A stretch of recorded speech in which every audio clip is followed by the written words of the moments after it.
दोस्तों आज डेट 18 सितंबर है और हम आपको फटाफट आज की 5 बड़ी खबरें बताने जा रहे हैं। दोस्तों भारतीय आर्मी पर आतंकवादी हमला पाकिस्तान से जो हुआ है अब यह दुनिया की न्यूज बन गया है।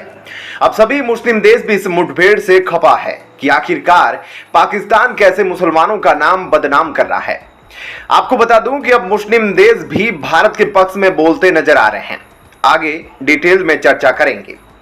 इसके अलावा अब वह समय दूर नहीं जब इंडियन रुपया डॉलर को मात देगा, क्योंकि अब रूस ने जो ऐलान किया है दोस्तों, उसके बाद अमेरिका का डॉलर भारत के रुपए से नीचे हो सकता है। जी हां, रूस ने ऐलान किया है कि अब सितंबर अंत से इंडियन करेंसी को अपने देश में मान्यता देगा और रूस का एक नामी बैंक है वीटीबी बैंक, जिसने सहमति जता दी है कि अब इंडियन करेंसी में वह ट्रांजैक्शन करना शुरू कर देगा। इससे जो सबसे बड़ा इफेक्ट आएगा वह यह होगा कि भारत के रुपए का वैल्यू काफी बढ़ने वाला है। इधर मानो अब मुस्लिम देशों से भी यह आवाज उठने लगी है कि पाकिस्तान एक नापाक देश है। इसका सबूत भी यूएई साफ साफ दे रहा है और एक एक करके भारत के दुश्मनों को सबक सिखाता जा रहा है। हाल ही में यूएई की तरफ से एक ऐसा फोटो जारी किया गया है जिसने पाकिस्तान को बहुत बड़ा झटका दे दिया है और यह साफ हो गया है कि यूएई भी यह मानता है कि पीओके भारत का हिस्सा है। आपको बता दें कि यूएई के उप प्रधानमंत्री ने हाल ही में सोशल मीडिया पर एक मैप पोस्ट करके पाकिस्तान को काफी ज्यादा नाराज कर दिया, क्योंकि इस मैप में उन्होंने पीओके को भारत का हिस्सा दिखाया हुआ है। यह तस्वीर भारतीय मध्य पूर्व यूरोपीय इकोनॉमिक कॉरिडोर के मार्ग को दिखाने के लिए एक वीडियो के साथ जारी की गई थी। इस वीडियो में दिखाया गया है कि G20 में जब इस इकोनॉमिक कॉरिडोर की घोषणा की गई थी तब किस तरह से अमेरिका यूएई को बधाई देता दिखाई दे रहा था। ऐसे में इस फोटो और वीडियो के जारी होने के बाद पाकिस्तान बुरी तरह से बौखलाया हुआ दिखाई दे रहा है और एक तरह से देखा जाए तो यह यूएई और पाकिस्तान की बॉन्डिंग को तो दिखाता है ही, और एक तरीके से यह भारत के लिए बहुत बड़ी जीत है कि पीओके के हिस्से को अब भारत के हिस्से के रूप में दूसरे राष्ट्र भी मानने लगे हैं।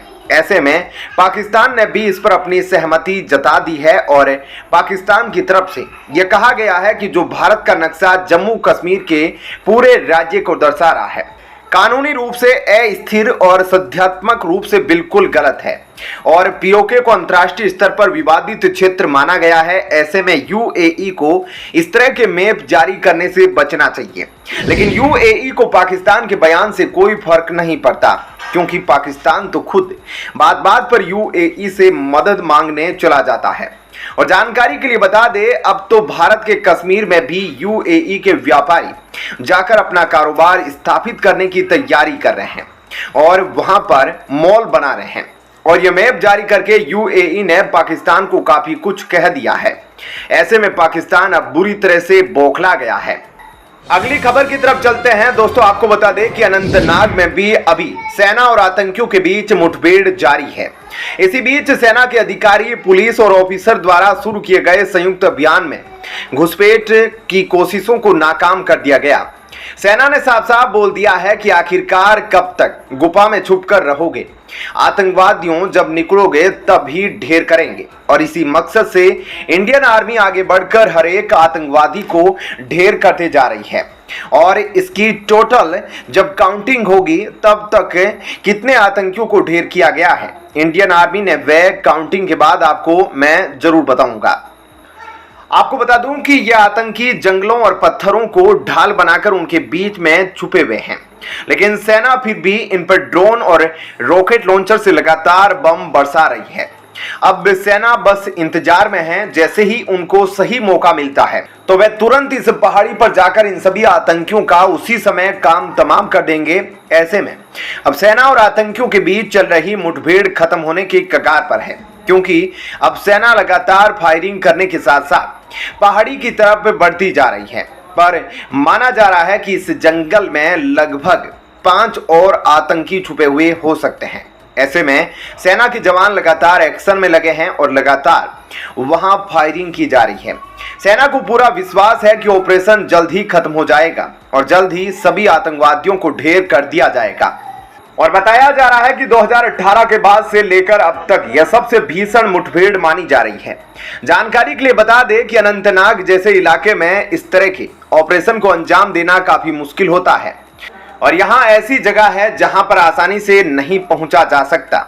इसी वजह से सेना ने आतंकियों को निशाना बनाने के लिए ड्रोन का इस्तेमाल किया है, जबकि आतंकवादी घने जंगलों को अपनी ढाल की तरह इस्तेमाल कर रहे हैं।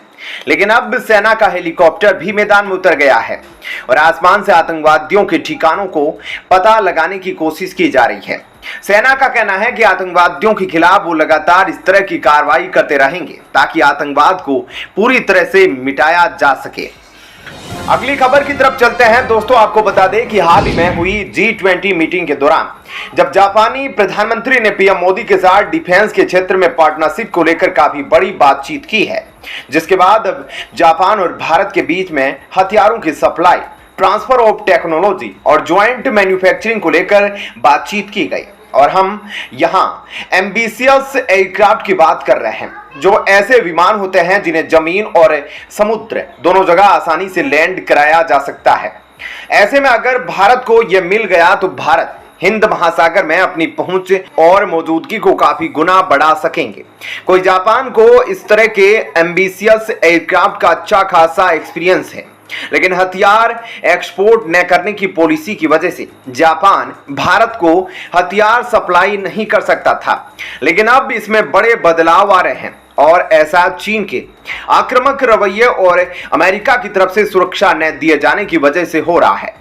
आपको बता दें कि जापान अपनी पॉलिसी की वजह से भारत को हथियार नहीं दे सकता, इसलिए भारत और ऑस्ट्रेलिया के बीच इसी एम्बिशियस एयरक्राफ्ट को लेकर बड़ी डील होने वाली थी, लेकिन अब खेल पूरी तरह से पलट चुका है। जापान अब डिफेंस के क्षेत्र में वापस आना चाहता है और अब जापान ने भारत को G20 के दौरान आश्वासन दिया है कि वह भारत के साथ मिलकर डिफेंस के क्षेत्र में काम करेगा, जिससे ऑस्ट्रेलिया को एक बड़ा झटका लगा और मानो जापान ने ऑस्ट्रेलिया के हाथों से एक मेगा डील छीन ली। ऐसे में भारत अगर जापान के साथ एम्बिशियस एयरक्राफ्ट को लेकर कोई डील करता है तो इससे भारत और जापान के रिश्ते आगे जाकर और मजबूत होंगे। तो दोस्तों, इन तमाम खबरों के बारे में आपकी क्या राय है, हमें कमेंट करके जरूर बताइएगा। धन्यवाद। जय हिंद।